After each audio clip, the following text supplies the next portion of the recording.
All right. This one's just going to be a pretty normal VOD review. We're not going to do anything with clips or anything this time around. We'll still edit it and put it on YouTube. But basically, this is a special VOD review because FlyQuest got destroyed, at least in Game 2. Game 1 was a little bit more even or a little bit less demoralizing to watch. But the drafts, I think, still throughout were a little bit questionable. But I'm basically just going to give you. I love how I start and then the ads. It's fine. It's fine. I'm just going to give you my full thoughts as we go here and continue on.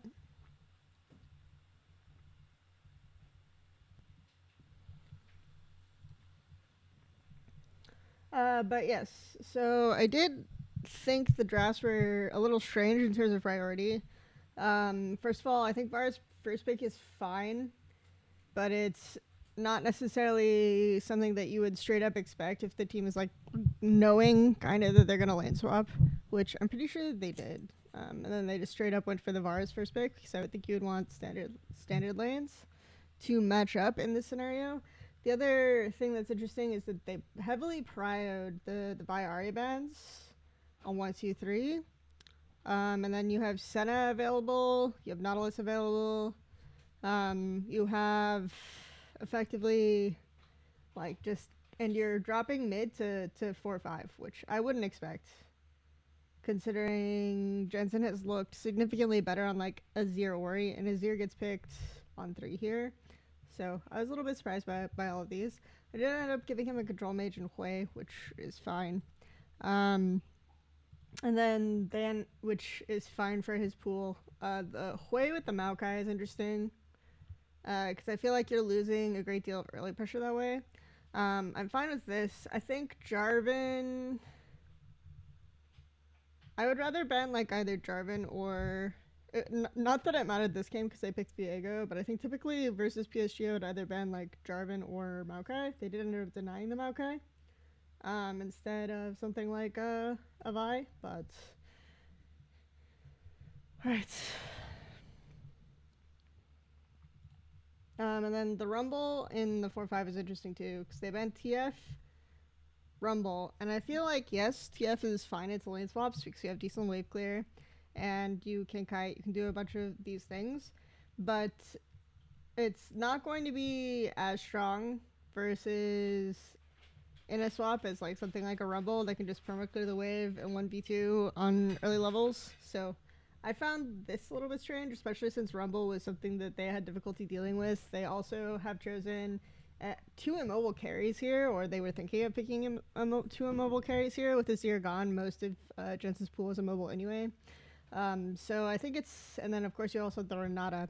So to me it was strange that they didn't ban the Rumble because that was a problem for them in the first series. So it's just a very weird, like, strange lack of adaptation. On PSG side, obviously you still have some angles as Fly. Like you're not gonna have guaranteed bot pressure. You actually lose early 2v2. You can lose push early on mid as well, and then it's just the Rumble lane effectively. So, but you are happy scaling. That's the thing. Like you're happy if they swap. Both teams I think are fine if they swap, but I feel like PSG actually benefit more from the swap considering they have the settle in.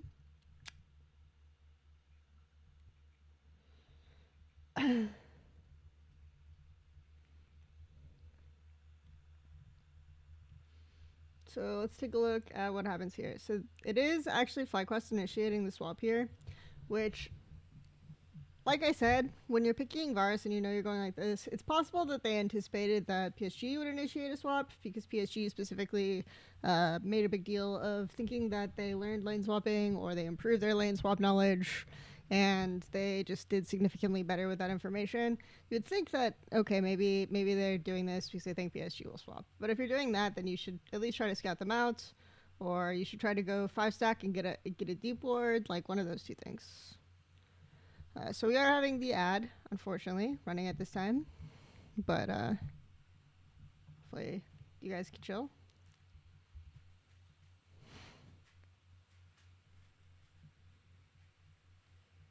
Maokai goes deep here. He's looking to scout out the Viego. maybe get a ward down. So all they have showing is Maokai on top side. They don't see, basically everyone is playing this very conservative style. So for me, again, like I would expect force invades, regardless of the scenario. So even if you're swapping, I would expect like some kind of force invade just to get the wards down.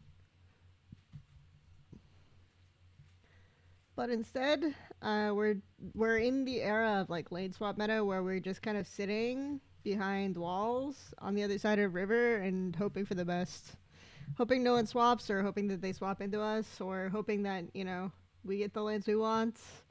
Just pray for it. They do scout out Jensen dropping the ward. That could be relevant for later in the series. He doesn't drop the ward until like 120, which means that it's very unlikely that Nautilus would be standing in this quadrant here looking to get a hook on him, which is probably what he was concerned about, because a lot of times Nautiluses will just go straight mid and try to hook immobile mids like pretty early on. So my guess is that they timed like when they wanted Jensen to ward to be later, so that the Nautilus cheese wouldn't happen. So they do have the wards on these bushes, which I think helpful for making sure that you're scouting this out, that there's no like wraparound play coming from enemy support or anything like that. And they've basically now absolutely 100% confirmed that it's a lane swap angle, which I don't think PSG were unprepared for this. It's just that now that Rumble knows and has scouted it out, instead of staying in the lane state, he's going to go and help jungle, which I think is pretty normal. Like, generally speaking, when I see this kind of play, I'm expecting Rumble to use timer to get to jungle tempo, and then come back and try to catch XP once the wave lands. The other thing about this slow push style is that it gives way more time for support to rotate to topside. So this is an angle where you could potentially see Woody rotating with this information.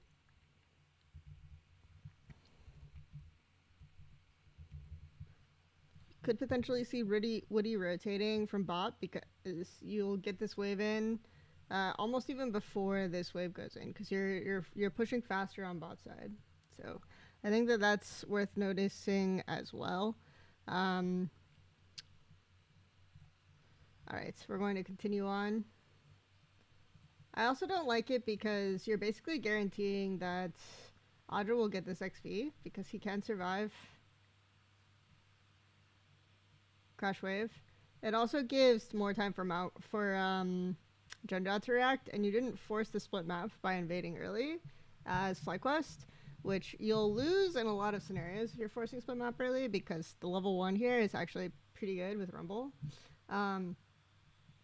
Compared to like Maokai, and then even if you have like Nautilus rotate, it's not the worst, but it's like interesting to me that they didn't force this, because then like Jundra can very easily cover the dive, which is a strategy that FlyQuest had used previously, but I don't think Audra even needs it in this case because he's Rumble. Like, Rumble has so much utility in this type of scenario.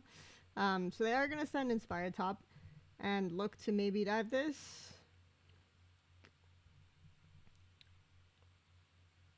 Yeah, they basically, so yeah, Woody made the decision because he has TP that he's going to TP top to cover this.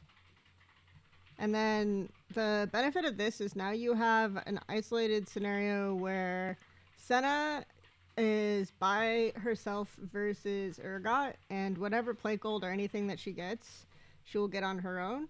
Whereas Audra and Woody are able to kind of like collect this wave together, which is not ideal. Obviously, you want Woody and Audra to both be getting wave and getting their own wave. That would be ideal, but at least it guarantees that both of them get EXP here.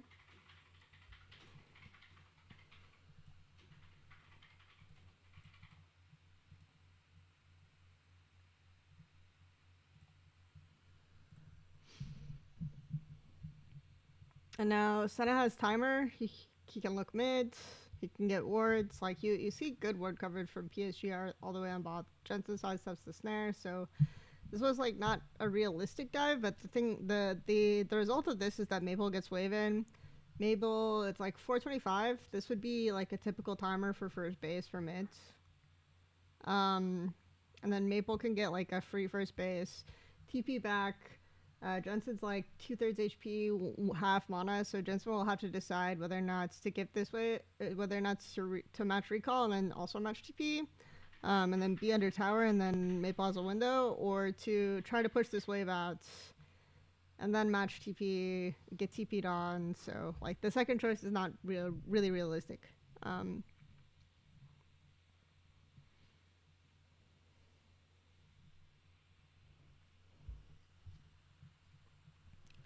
Nothing like a dose of depression to start my work week off. True. So now, because of this, effectively, if you look at the creeps, right, this is not... this is actually a freeze, yeah. If you look at the creeps, they're actually just freezing top and trying to deny. But this is when Betty and Woody choose to swap back, which will give them control over the grubs. It feels to me like FlyQuest have very, very low, overall very, very low grub priority and Rift Herald priority. If you look at their games, they almost never prioritize this objective. So it's interesting to me that they have it being frozen on here, which basically creates this pressure point. So it makes them like want to fight on this side. You could potentially be given Drake for this, or if they're creating this pressure point and they're forcing the reswap, then they don't care about giving this. They just want to create a 2v2 lane again, which I think is fine. It's kind of realistic, especially if they know that because they have this ward that Jundad's going to be bot side for this Drake, then it's not bad. So they have they're stacking this wave now instead of just freezing it. Inspired is going for grubs here. Off of this, they have stacked wave. They're getting this in. Jensen has window. They're going to also pull grubs. They'll hit this turret.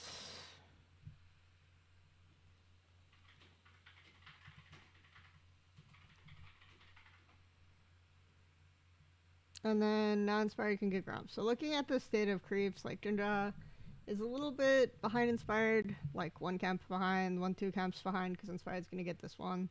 But that's about it, because Maokai's just been full clearing. Sort of normal. He's going to go bot side here.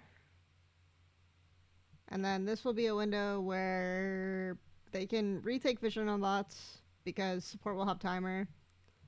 And they can push this out all the way for Grots. So they did end up getting the grubs, and PSG did end up getting the first Drake here.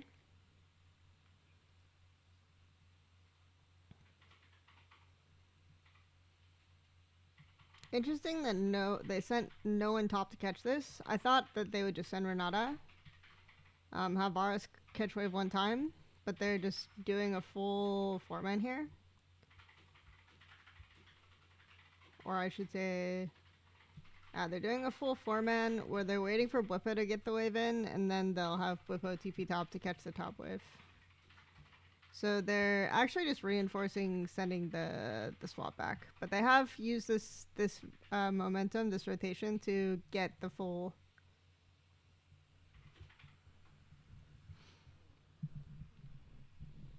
wave and to get the full vision control on bot side. So now they do have that. Let's see, Jensen, very low mana here, but he has 3 cookies. He's just like stockpiling these motherfuckers, I guess. So he's not really in danger of like having to base because of mana or mismanaging his mana. He pops 2 right there. Doesn't have to burn flash. Does get Maple's ult. So this isn't a bad situation overall. Now he is low mana, so because he had to use this the cookies basically to survive instead of to trade back. So he is going to he probably will look for base here. If not, he's in a very, like, this would be a situation where I would tell a player to like aggressively call your jungler, because no TP. He's used all of his cookies. He didn't take his like base window. Yeah, okay. He's basing.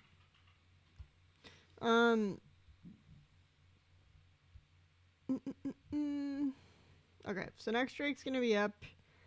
Both mids will have base in time. Bippo went back top. I'm assuming that FlyQuest will drop the next set of grubs in favor of going for Drake. They have their bot lane on bot side, and they're going to clear these out. They're dropping saplings. Yeah, this game looks fine. I think so far it's just a little bit of weirdness. Like, I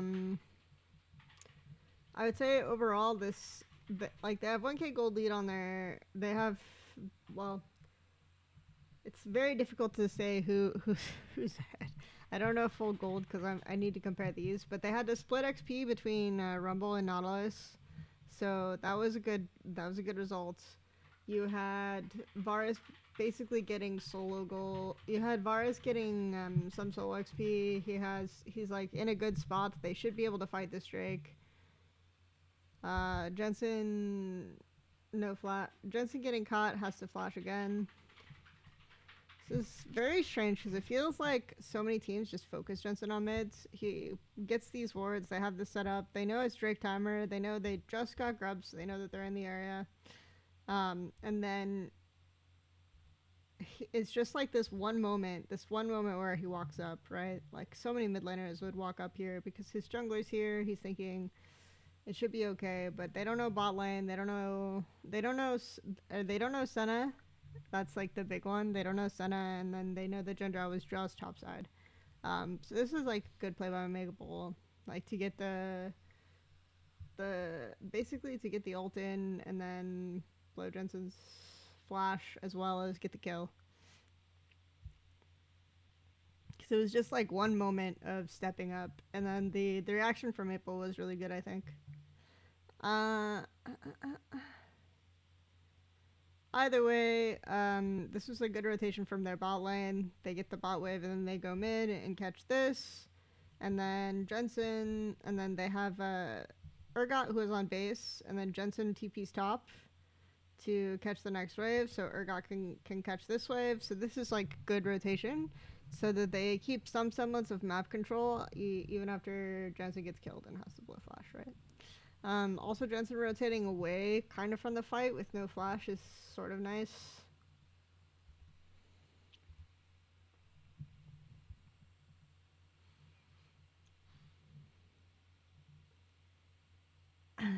And then Woody's just getting played solo because why not?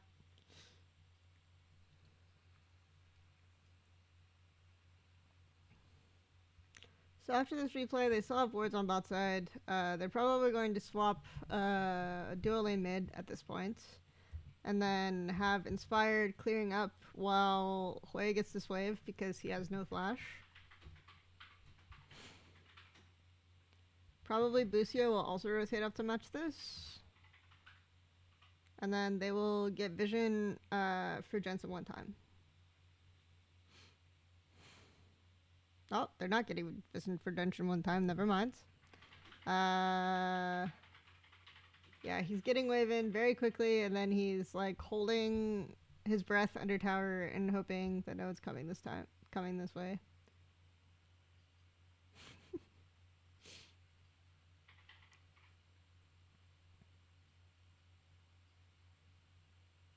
Okay, so yeah, he's just trying to get the wave as aggressively as possible so that he doesn't get dove, which is respectable.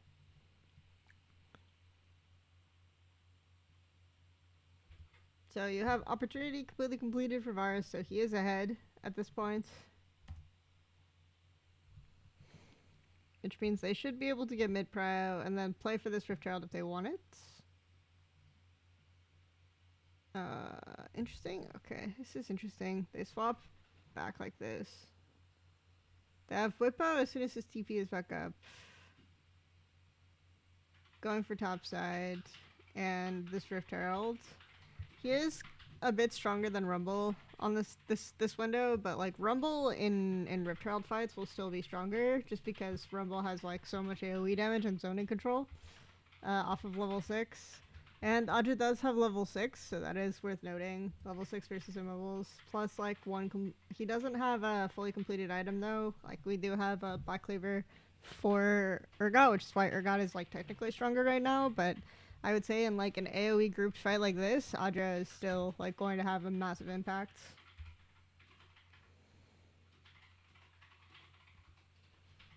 Oh, he just TP stray bot. And they get the Rumble. Nice. They also blow ulti, so this is good.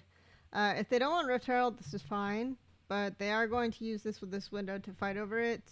Varus, dual lane advantage in items. They have like pretty much item advantage everywhere, so they should be looking for fight here. The exception being mid. But they should be looking for fight here. Again, like, the only concern is that obviously you have both of your solos bot. But if you catch someone one time on Maokai ult, and then you have follow-up with Renata Snare, and you can hit someone with, like, Varus Q, then that person is, like, basically out of the fight. So if they had caught Betty there, then this would be, like, a good window for them. And Tway and Urgot can rotate long way, like sort of like the TS move if you talked about it, which is like forcing a fight at what appears to be numbers advantage for the enemy team, and then stall the fight with a pick or with something else so that duo lanes can rotate, so that the two people not in the fight can rotate long and go for it. So that's more kind of what I expected from that window. We'll see. Back out on the map. We have full vision control for Fly on top side. So instead of contesting this vision control, as soon as they see Jensen contesting this top wave, they decide to go into basically FlyQuest weak side and see if they can get Urgot. Urgot's not showing on the wave. So they have no reason to believe that Urgot is actually here, because he's not going to show. He's just going to catch these Krugs and try to catch on the tower. But they find him over the wall, and now Inspired has to come. They're forced here, but they don't want to long chase because this is their strong side. The important part of this rotation, though, is that you basically are in a position where you're stopping Inspired from going top, or from them from basically playing aggressive on this mid wave and contesting it, so that they have next play to control top side. Because my assumption would be that Urgot would just be catching this here on their weak side, and then they would be playing Hui side on this timer. So because PSG went like super aggressively and found Urgot in the jungle, they ended up in a situation where they actually pull FlyQuest to their side. And FlyQuest lose their window to push out top. Now, like, you're slightly off on tempo for when Drake goes spawning, because Jensen has to catch one more wave. He won't be here for this Drake. And you can't, like, defend this vision. With the information that Jensen has to catch this wave, you can't defend this vision, so PSG takes. Urgot walks in. Okay, now Jensen's rotating late, uses TP. PSG use Rift Herald for tempo, and then we have the classic Fly running in and looking for retake angle. PSG not contesting this. We talked about this in their last series. This happens a lot. PSG not contesting the retake. FlyQuest going in very aggressively. Using Maokai ult as a retake tool. Walking in. Rumble, but they're all lined up here, so this is a very good Rumble ult. They end up not getting anything. And Urgot ult gets a Woody here. So, there you go. Yeah, Inspired just barely gets out. So they don't get Drake, but they do get one kill. Looking for a retake angle. And then we now have Hui. Yeah, they lost on both sides of the map. I think they just... Urgot just... Normally, Urgot would just do Krugs, right? Urgot would just do Krugs here.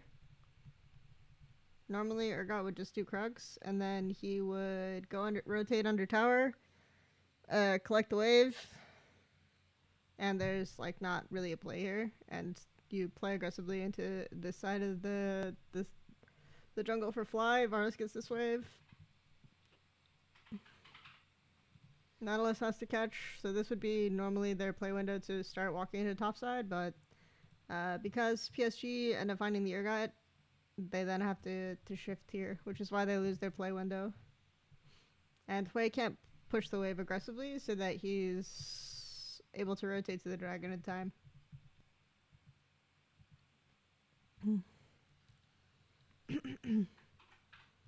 But anyway, regardless, FlyQuest don't really mind too much usually. They like to do these types of retake plays. They don't get the Drake. Let's see what they do out of base here, because it looks like something interesting is about to happen. Yeah, so we don't get to see how this was set up, but it looks like they just went top out of base, ran into the jungle to try to force any fights, and end up killing Rumble, so this is not bad. Oh, if they just kill the Rumble, so let's say in theory you just kill the Rumble, I assume they saw Azir bot on this wave.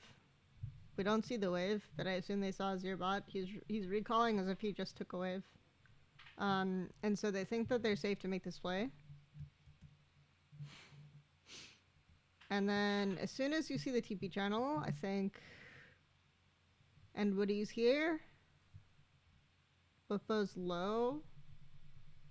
I think with this, you just disengage this, and then you walk into topside and get this wave, and then you're ahead on the map. But instead,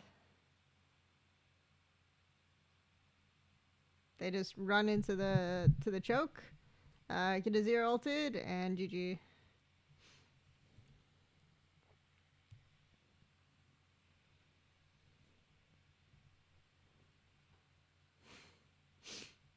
But as soon as they see the TP channel, if they shift to topside, I think that they're like giga winning, because they get the wave between towers, and Jensen gets this tower, and then, you know, PSG can't rotate. They have to collapse here. You have Hui with you if they do that.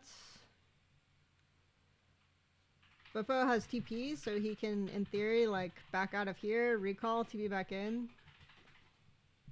It would actually be a very good play setup if they did that. Oh.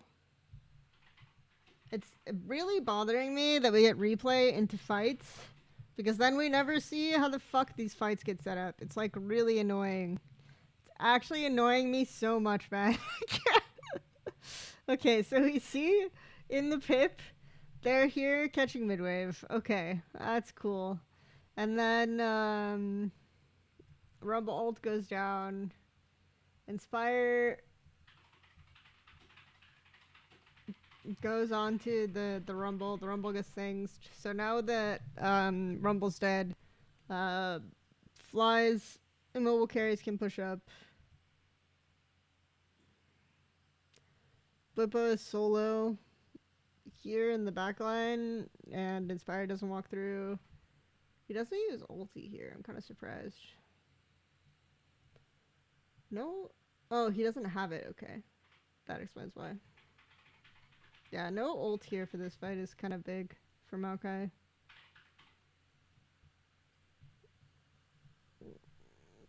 Like, no ults. Blippo goes super deep. I can see how that would look good if Maokai had ult. Maybe they thought Maokai was up. I don't know. I have no idea. But no disengage. No good follow-up.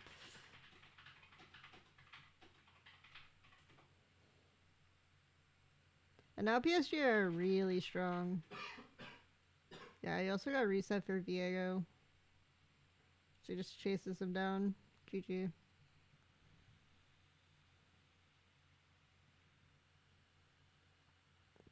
That was a really weird force. I'm not really sure what Bobo was thinking. Like I said, all I can think is that maybe he thought he didn't check that Maokai ult was down. I don't know. Because I could see how this this deep angle would look good if Maokai ult is up and he thinks he can get onto Betty. But otherwise, I don't like it. Jinja getting the reset, just runs over everyone, presses the button, kills them. Nice. I think he's thinking. I think he just made a miscalculation of something. So Masu aggressively gets the mid wave. Obviously, there's the joke that he ate the soup dumplings, and now they lose. So your poke effectiveness is still not bad, I think.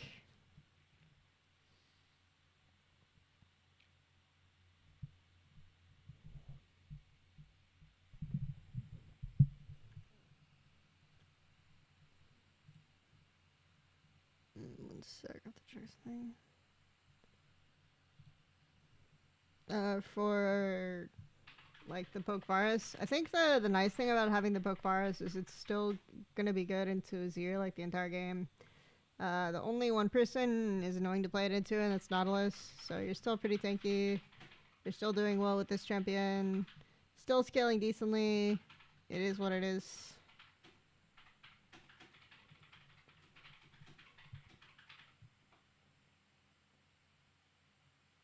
They're far away, but if you ult, you can buy a shit ton of time. Like, that's the thing. And you can get on Betty if you have ult as well. And if he gets on Betty, then I think it's fine. And, like, with Rumble dead, then Jensen and Masu can walk up.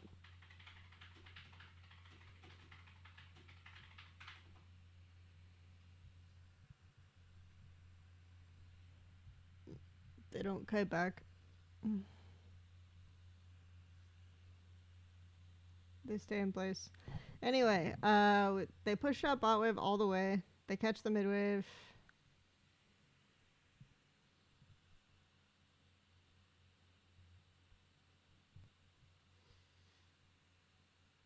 Fight the chickens.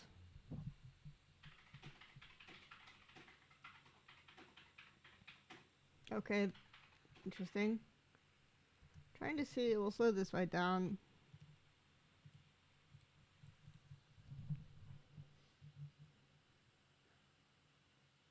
Okay, so they get the Rumble ult on the choke. The full knockup from Nautilus R as well. On like 4 members. This is super good wombo combo from them. So much low HP. They nullify a lot of the damage with the redemption. Now they're split. Audrey's in a bad spot, has to burn flash. This is like a super good angle because the redemption turning the fight, and then the whales in this choke. Like this is suddenly a really good angle for Fly. They can chase here, but Inspired kind of needs to be in front.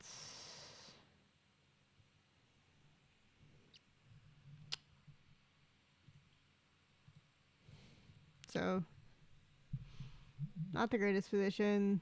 Alright. They get bot wave. They should be able to get it one time.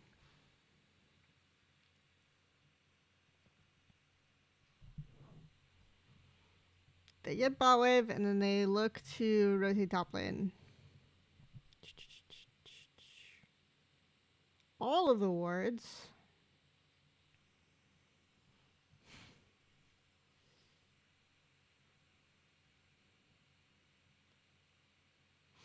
They have wards onto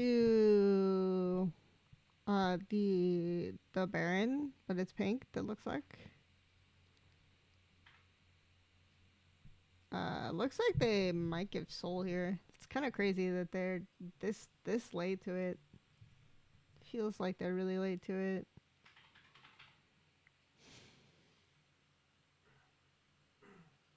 It's like 45 seconds, and Urgot still has to catch this wave. Like, normally this would be where you're pushing your last wave is 45 seconds. It should already be pushed now. And they're still rotating into top side to check Baron, it looks like. So, like, the fact that this got pinked, I think, is bad.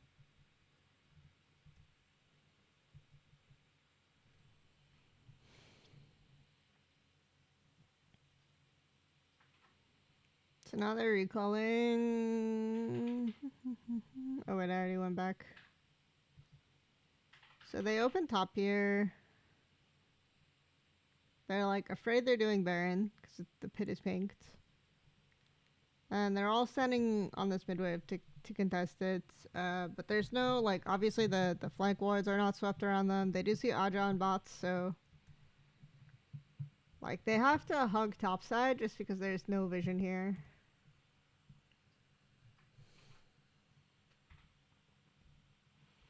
PSG had the luxury if they want a flying Baron. Potentially, Fly could just pull Baron here. It's a lot riskier because PSG can just choose to get the soul and then and then play for fight after, but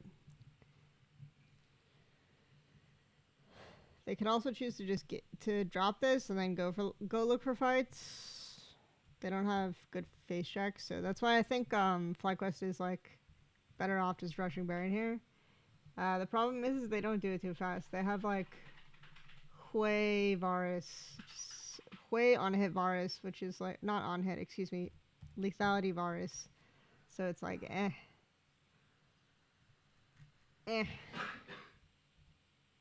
So rushing Baron becomes like less of a threat. Like you could reason PSG could have one person gets Dragon and then face check it. But standing here and then just like fighting it open on this wave seems bad. And now they have no Maokai ults. Maple and Aja have TPs so they can base. Soul is secured for PSG. He needs his barber for... He needs his 2021 barber back. He could be. Maybe that's the secret. Wow, and now they just get Baron as well. So taking this fight on open... There's why I don't like taking this fight like open terrain, just to clarify. So here goes Whippo.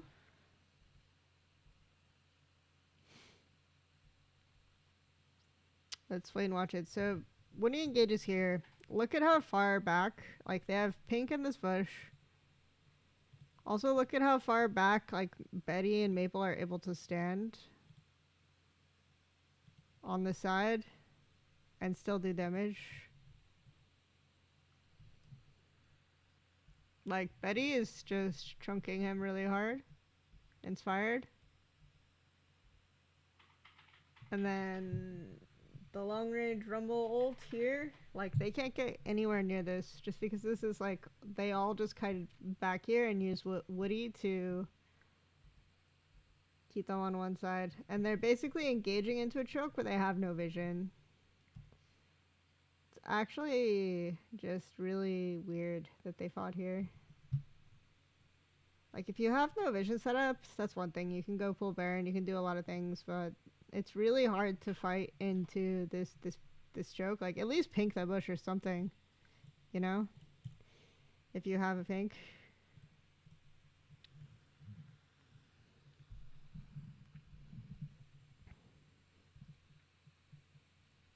Alright, they pull the Drake.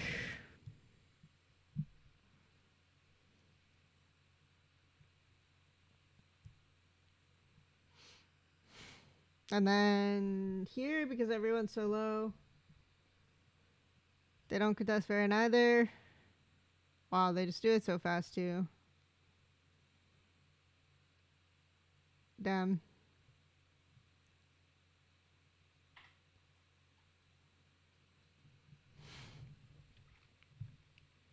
And they don't have to touch bot wave here. That's the other thing, is they don't have to contest bot wave here. They'll get this wave for free, they'll base, and then no bot wave. Surely, yeah, alright. FlyQuest have to use Redemption. Here comes Aja. He has ult again, yep, there it is. Oh my god, it's a massacre! It's just doomed, guys. This sequence is so weird though, because it's like they force, everyone gets low, And then PSG rotate here. In theory, you have like Jensen and Urgot. They both have TP. They can TP to like back after this to a Baron fight or something, right? Instead, Urgot shows bots. And as soon as Urgot shows bots, they clear out this vision. They do all of this. And then for some reason, like, Fly are thinking, surely they won't pull Baron here. Surely not. And then by the time they actually check it, it's gone.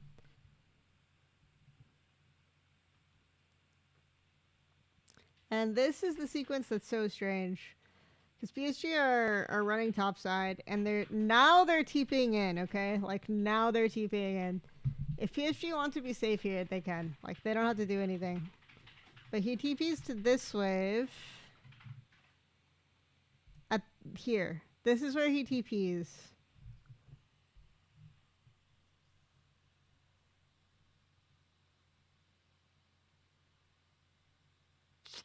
There's no way anyone here is catching these guys enough for this TP to be justified. Because you have no Mars ulti.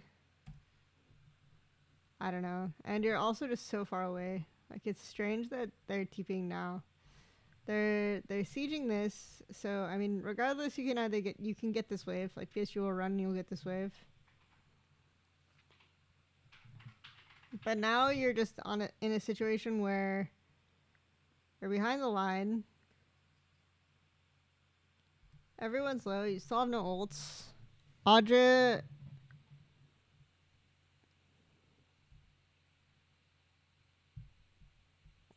Audra's dead. Audra's like going death timer. He's gonna be coming up, so they can chase this aggressively.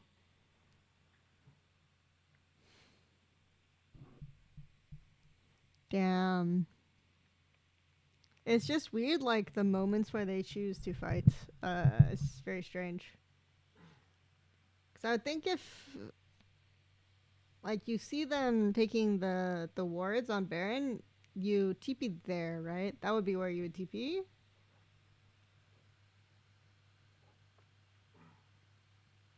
Might be better for PSG to base here, yeah.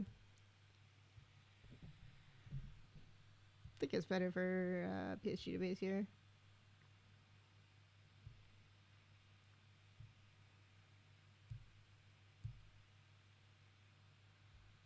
Oof.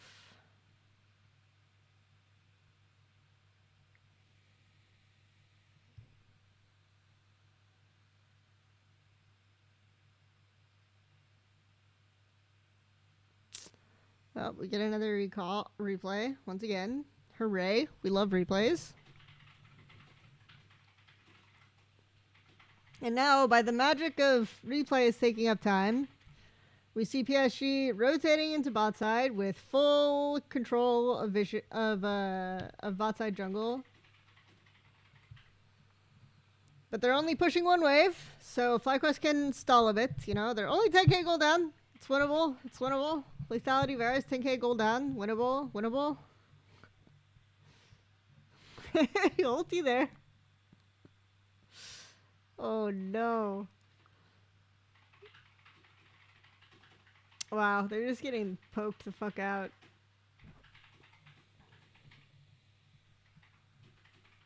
God damn. Alright. So for me, the things that's like really fucking them is like the places where they're choosing to take fights.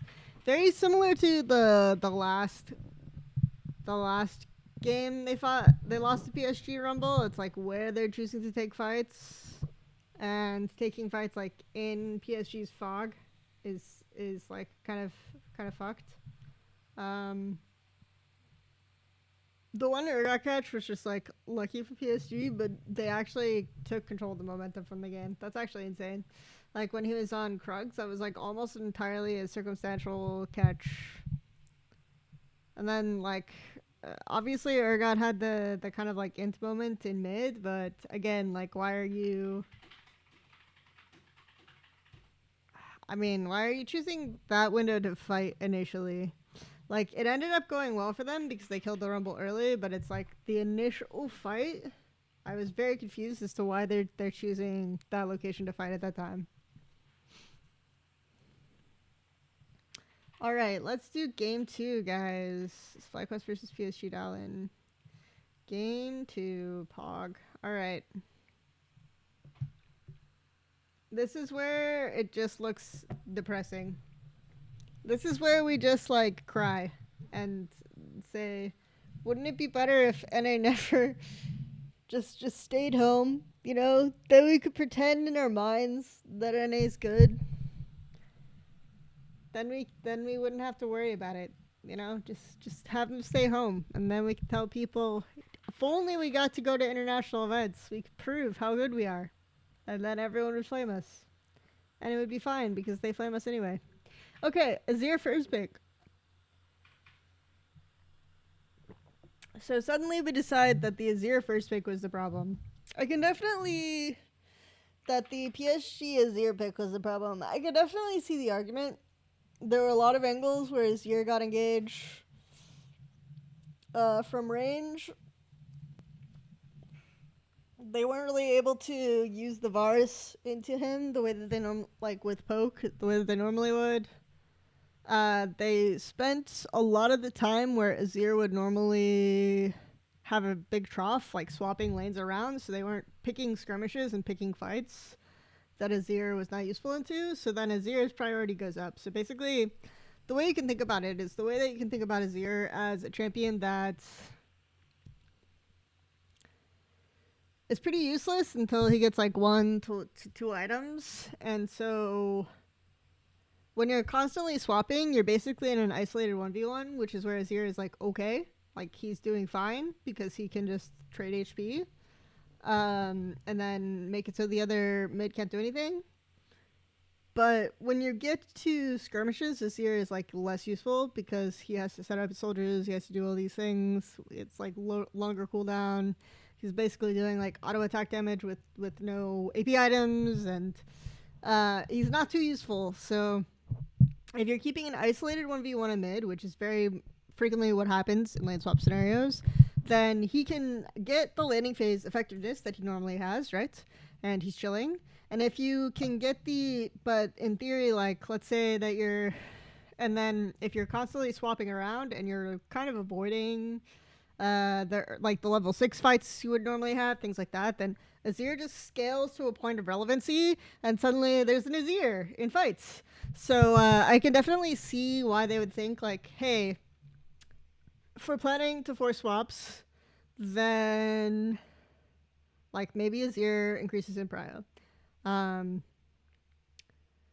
Jensen didn't look insane on the way, but I would say that a lot of the errors or a lot of the problems that Jensen's been having this tournament are not champion specific. Specifically on like when he's pushing mid wave in conjunction to what his jungler's doing, things like that are in landing phase, which makes him a very easy target. Things like that, I think. Has been standing out, so going with Azir, maybe that helps because you have your W. But Azir prios, they also have decided, I guess, that like PSG is not going to prio Varus.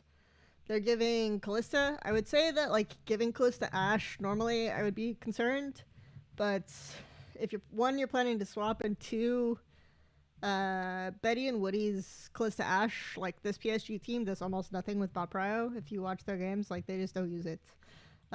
They kind of just like win lane and then they have their bot lane do nothing. It's very surreal to watch. But yes, that's kind of the way that I would phrase it, or the way that I would talk about it. Anyway, I can understand, but they go ASOL. They insta-slam the ASOL into the Azir, which, in my opinion, is like hard winning. So, yeah, I don't know if they just forgot about ASOL, or they decide ASOL is a fake champ because APA plays it, or what they're thinking. I don't know what the thought process was, but ASOL into Azir, you have like you can more than match wave clear. You have more mobility even than Azir has. Ideally, you're getting to like 6, and then stacking you're getting to 6 and then you have like a decent amount of gold before you can and stacks before you rotate, but still like you have more mobility, more usefulness than Azir early on. And then I like the Varus into the Kalista. You're also going Nico, so you can trade back into the late phase. So Varus, Nico, fine. Like the bot lane matchup so far is fine. They ban TF, Nautilus. They decided these champs are important. But then you still have Ashe available for long range engage if you're like really concerned about long range engage, which was kind of fucking them in the last game. And then they go with Rumble. They leave Rumble open again, right? We're not banning Rumble, which I thought was like a bigger problem for them because Rumble gives so much zoning and so much control. And then they're banning Nautilus TF instead. So that's sort of what's happening here. And they match Renekton, so that tells me that they want to play to top side early and try to punish the Rumble. So like probably inspired with full clear, kind of base and look top. That would be my assumption. And then you're going with Ashe on not like 5p Ashe. So like I look at this draft, this PSG draft, and it looks like way better to me. You're fine in swaps because you have Rumble. Ashe like in a swap scenario is also fine because she can basically like have map hack and basically stay ahead of everyone in swap rotation. Varus versus Kalista, I think like this lane matchup is even like if you're doing swaps, these champions like kind of like benefit quote unquote equally from a swap. Neither of them like super gets ahead. Neither this matchup doesn't get like giga ahead in the 2v2. This matchup doesn't scale like super insanely well over anyone else, so it's fine. So I would think that you're mostly, if you're not going to play for like 2v1ing the Rumble, you would do the swap. The reason you would do the swap would be to protect the Renekton, right? Either way, I don't know. We'll see if they do a swap or not, because I frankly don't remember. 24 hours is like too short ago or whatever you want to say. But like either way, I'm saying like if there's a swap or not a swap, like I don't think it matters too much. And this would be a scenario where as Fly, I wouldn't necessarily mind not swapping. I would think that you would not want to swap. But we'll see. Okay, so we're going onto the map. It looks like standard lane positions so far. But PSG is also happy with these with standard lane assignments here. Like neither team really benefits from swap, and neither team really like clearly benefits from. I would say PSG benefit slightly more from standard lanes. Yeah, but it's not like they get completely fucked if you swap on them, right?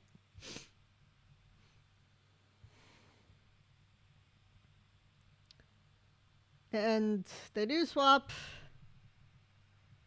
Ultimately, it looks like. This is interesting. They start Bwipo top, and then they just have Masu. And Busia rotate up. PSG here. Here they use Ashe, and they aggressively split them up so that no one can cover. Because that's what happened to them the first time FlyQuest swapped, is they had jungle just cover for dive. And in this scenario, Bwipo is just going to rotate and help farm with Inspired. So they're just gonna accept the split map scenario and just go for a straight push while jungle helps farm.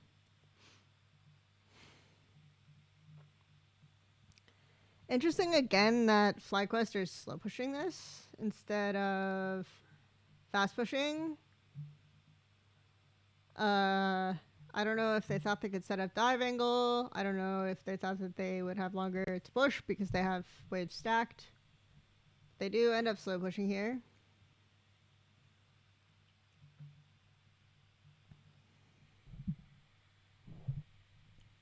You wanted to see Masu inspired on the main stage, yeah. Would have been nice to see Masu, but I mean I'm happy for PSG. I think they adapted really well. to the scenarios that they lost to in the first series, and they kept playing to their strengths with like the rumble comps and like terrain control. I thought that they did that very well.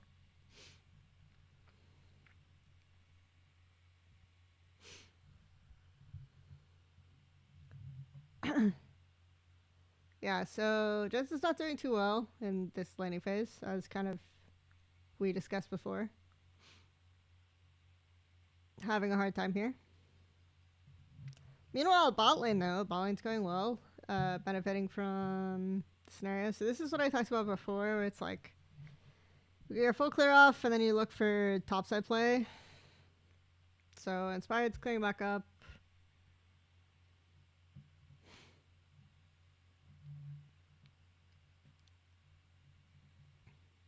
And looking for a lane gank, it looks like. So this is what I would expect. But they just got the wave all the way in. Audra's just going to catch under tower. And he's just going to do the grubs. Because there's no lane gank window. Because if I'm Audra, I know that my jungler's bots. And we're looking for either bot dive play or jungle. So Jensen insta-finds Jinja, uses ult, now they have no ults. Maple's back, pushing this wave, so Azir has to go back mid. And this is free Drake because Masu and Inspired are catching under tower, so. Easy map play so far. Or not Inspired, excuse me. Masu and Busio. Busio with the fucking Viego. Skin as Nico. It's fine. Alright. Yeah, so he insta-gets the wave. They do make the top play. Wow, it's just bad. It's just so bad, no? Oh my god. The travesty. So he flashes here. He blows ult so that there's no wave.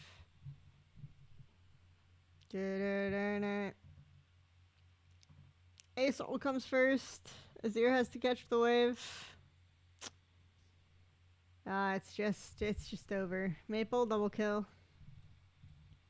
So now, like, if you have Ace ult strong already at this point, he came with. By the way, I don't really like the Giant's Belt Rush Ace ult because you should just be able to get traded back on very effectively. But that's what we're doing. Could have gone Blasting Long or some other buy. It's the worst I've definitely watched some bad dive attempts recently. There was a banger in the Winthrop series last night, for sure. I was like, oh my god, guys, what is happening? Alright.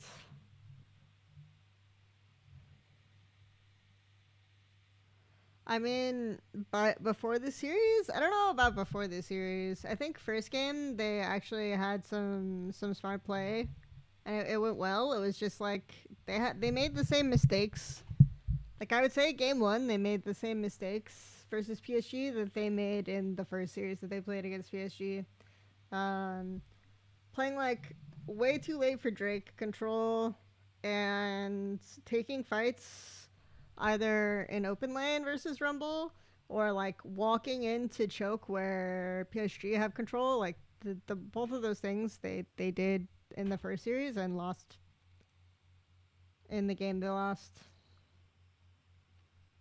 And this, I don't know. So like here, right? You're basing, like you should just get base off. Varus walks.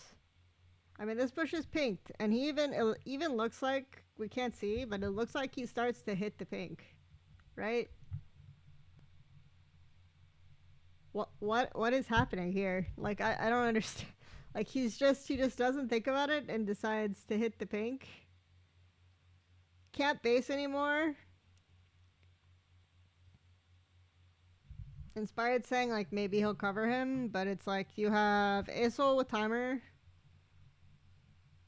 They're staying because they have to get this wave in. Masu's base. Masu no base, and then goodbye. GG. GG. I mean, that was just strange. Like, not basing there and instead just hitting the pink in the ward and telegraphing where you are is just very bizarre.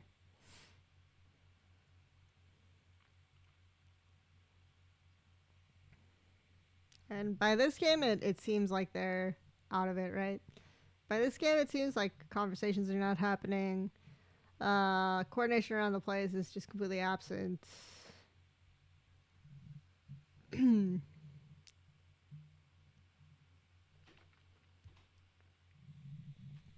Alright, PSG back top side. Second round grub spawns are up.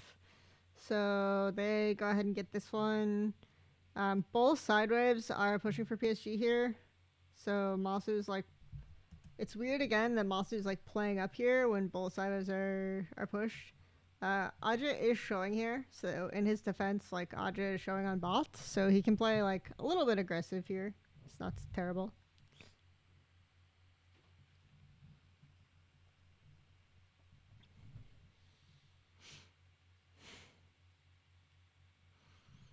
Inspire gets pink on this Drake. Wait, what's happening now? So again, we know they're getting grubs. If I am Jensen, I'm a bit scared because I know that everyone's topside and I need to find some way to get my wave. So I'm assuming, like, okay, mid wave is coming here. If we get wards on this side, we get vision on Audra. I might have, like, Inspired walk up here. I might have to give one wave if he does that. Maybe Masu gets this wave and he and Busio walk up here. One of these things. Instead, now he has to base. So Flyer basically just gonna get this. No, he's TPing back. He's catching this wave. They look for, I mean, I don't know what they're looking for here. They can't be actually looking for a dive angle. They have to just be looking to get this wave in. But if they're looking for dive angle and the reasoning is like, oh, we can burn Aja's TP and then he doesn't have it for Drake spawn, then it's not bad, right? I think maybe that's what they're thinking. Like if we look like dive angle and we force him to use Rumble, then it's actually super good and I'm fine with it. As long as Renekton keeps Rumble, Renekton ult. He can even base and TP here if he wants. He's pretty... They might not want to risk it. He's pretty low. Yeah, he is basing nope, he's just going to straight ult. Huh, that's a little interesting. I guess he's thinking that he can get hit in the face by Ashe ult and then not be able to ult after. So he's just gonna ult aggressively here, or he's like brain off pressing his R. I don't know. To cancel his base, who could say? Ah, okay, nice. Nice flank. We'll slow this fight down and watch it normal speed.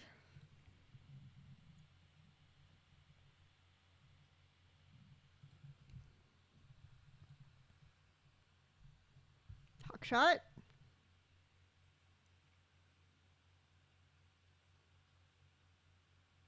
Decent flank from Busio. This is okay. The problem is that they're now all hard committing. And before Maple dies, he channels the Ace ult. So damage still comes down. And then everyone's like cut off on this side from the rest of the team now. And they can't play for this Drake. So that's unfortunate. I liked the look, because if they kill Maple before he gets ult off, it's super good, right? But the being split on this wall is bad. If you're... So, like, let's talk theoretically, right? we'll talk theoretically about this. So, he uses ult here. Booba does. He doesn't get around the pit. He ends up flashing, so this is alright. Busio is low because he got flank angle. Mossy's over the wall hitting, so this looks okay so far. If they just kill, let's say they just kill Azel here, right? So let's say like you get the CC, like he gets stunned, you get Q, he gets one shots, and he doesn't get the ulti off. So like let's say you don't get ulti off here. You still have Rumble, no ulti. He's in overheat, and you still have Betty over here. So I mean this should be good, no? They can knock up. Jinja, like off of the knock up. They CC chain this fucking Renekton. He dies. And then Jinja gets, and Inspire doesn't get anything off of the Azel reset. Unlucky.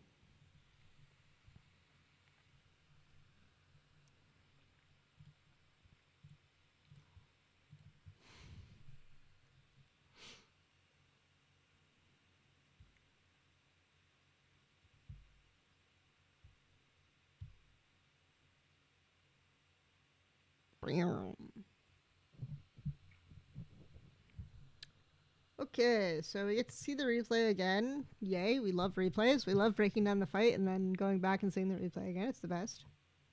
GG.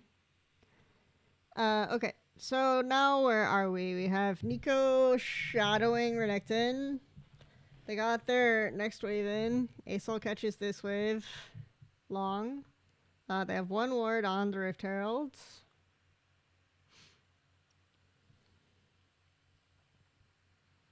Azir standing bot. No one can see. No one knows his position. So maybe they're thinking, okay, we can threaten Azir TP. Azir stalls one time, gets this Rift Herald.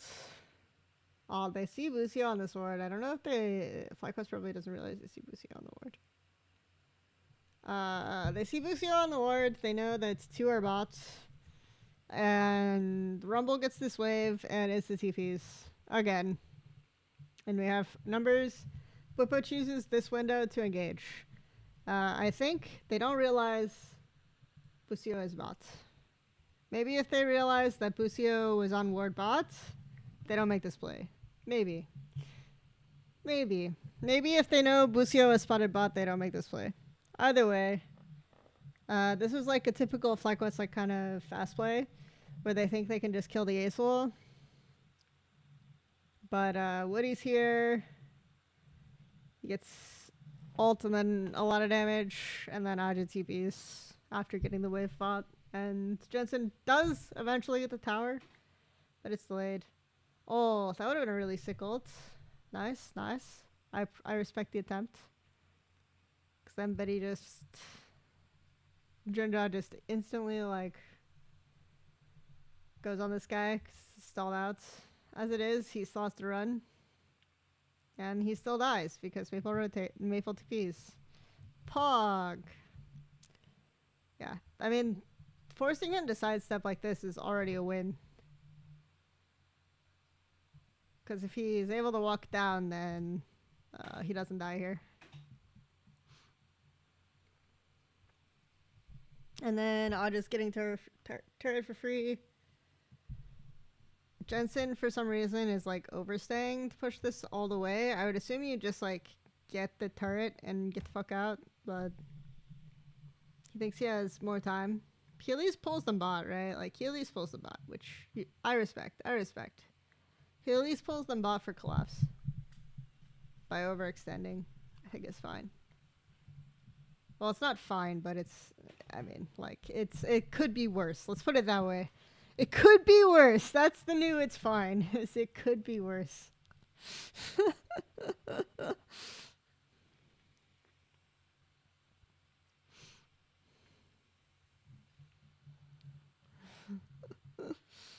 Damn. Okay, now we have next Drake spawning. Okay, we have next Drake spawning. Aw, man, they killed the Pip, so I can't watch the Pip. What is this, man? This is crazy. So next Drake's spawning, and PSG once again have full control of this area. Masu is solo trying to catch the wave by himself. With let's see, let's look at this because we have to take it in, chat. Okay, we have to fully experience this sequence. All right, we have to look at it. Okay, we got the bot wave. All right, we got the bot wave. Inspired's recalling top. I don't know what happened. Who was last seen on the top wave? I don't know if Inspired was touching the top wave. I assume Renekton was catching the top wave and is recalling now, and that's why he's in base. But just bot. They probably know he has no TP.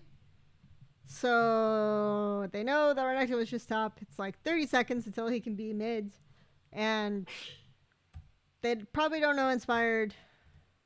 They probably have no idea where the fuck Inspired is. But they can reason, hey, you know, we just hawkshotted bots and Inspired's not there, so he must be on his top camps. Uses W. Inspired's not here. Why is Masu contesting this? There's no vision here. Rumble's not even showing on top. Bam! Bam! Okay, they drop Rift Herald. They get like... They force everyone to show on mid T2. And Drake's not even up yet. Pog. Masu's coming out of base. Okay, Masu Renekton coming out of base. It's gonna be the sick fight. The sick turnaround for FlyQuest. Keep in mind, even though there's 7k gold up,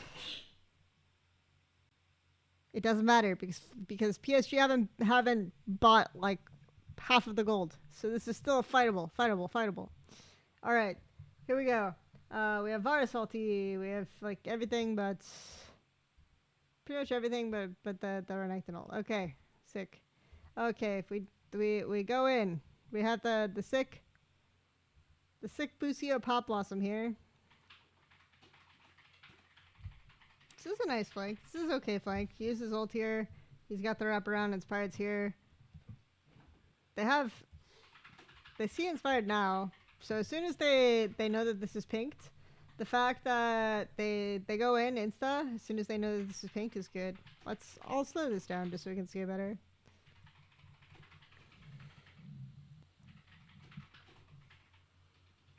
So he ults.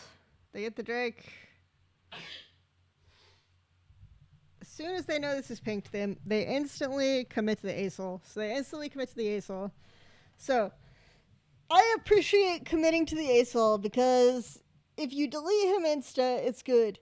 Unfortunately, if you commit to the ASL and he doesn't instantly die, then you've all committed to one spot, and it's a very easy ASL ult angle. So they do kill him, but he does get the ult off. And once again, GG. Oh my god, it's so... all of our front line is dead. Okay. All of our front line is dead because Phase ult. Turn. Chase. Hooray! PSG wins the fight!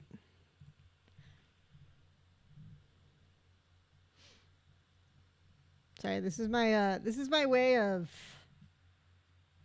being enthusiastic or something. Who knows? Kill the Crocs. I mean, at a certain point, you just have to accept. You have to accept things that happen. So, I mean, I get it. I don't mind it. They get the shutdown. They get the kill. Unfortunately, the old channels.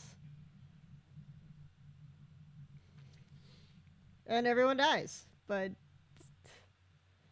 they're already behind anyway. And they already had to, like, force face check the Drake. So, it's fine.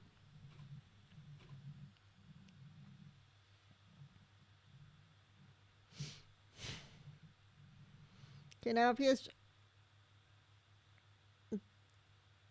Okay, well, at this point, it's just a goddamn massacre now. Like, I don't know. At this point, I'm trying to think. What do you even do from this point? Like, 10k gold down.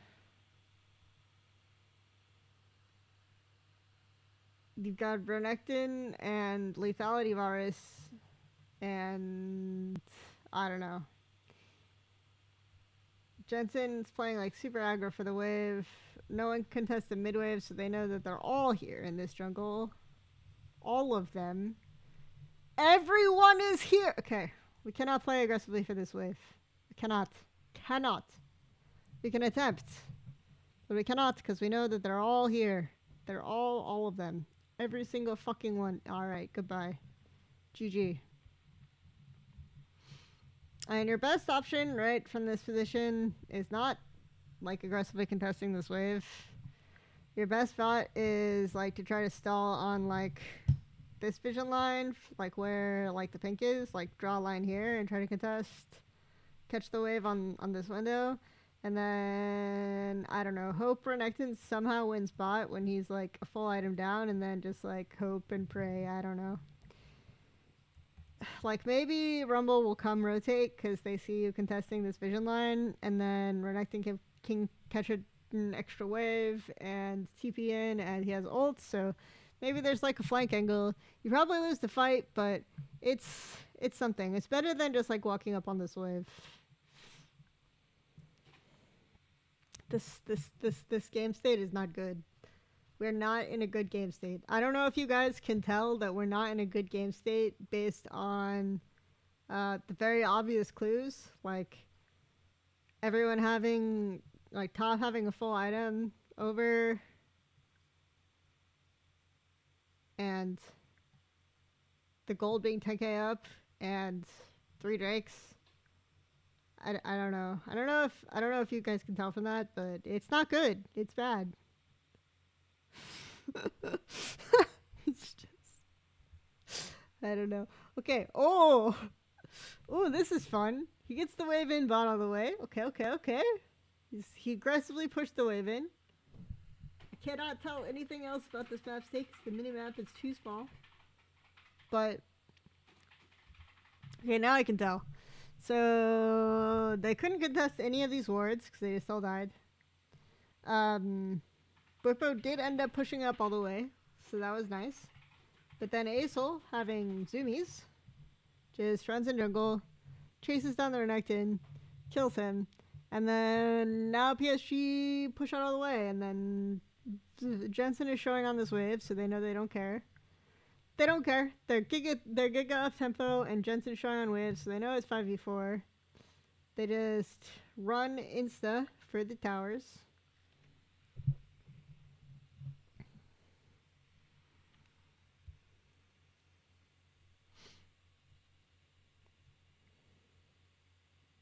GG. I don't know. I think it's like a lot of there are individual mistakes for sure, but it just felt like going into game 2 they didn't talk about any of the play setups.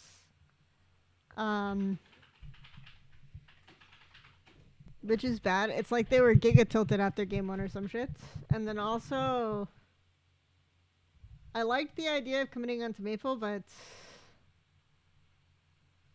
they could not kill him before the ult was channeled, so if that's gonna happen, you should try to take fights like on someone else maybe, or try to use range instead of hard committing, or like around mid game when you're not like so giga behind.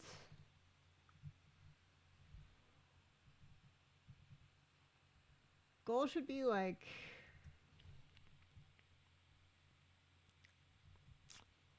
I feel like every time I turn to one of these things, like someone's getting caught. But the goal should be to, at this point, aggressively catch mid-wave because Monster's like not too far behind. And if you can play like jungle fogging mid to aggressively catch mid-wave, because I think the biggest problem is that even though I don't think bot lane was too behind, PSG were always getting mid-wave first, so that when FlyQuest made like a really aggressive side play, then they invariably just got perma-collapsed on. So I think like this is a scenario where you examine, okay, maybe one, when we do have mid-prio like this, like so they get the mid-wave here, when we do have mid-prio like this, what are we doing with it? The answer is like nothing. Like Varus is hitting mid turret or something. I don't know what's happening here, but like Varus is hitting mid turrets, and instead they could be. They have like wards here, right? But instead of hitting mid turret, maybe you try to push them out of your topside jungle, and then because you already have vision here, Azir can play like this. So like close has to catch this wave. You walk up with Inspired and start clearing these wards, and then Azir is getting this wave for free because you already have wards. But instead we're like standing and pretending like we're gonna hit that tower, which is very strange. So stuff like that you can look at. Other stuff you can look at.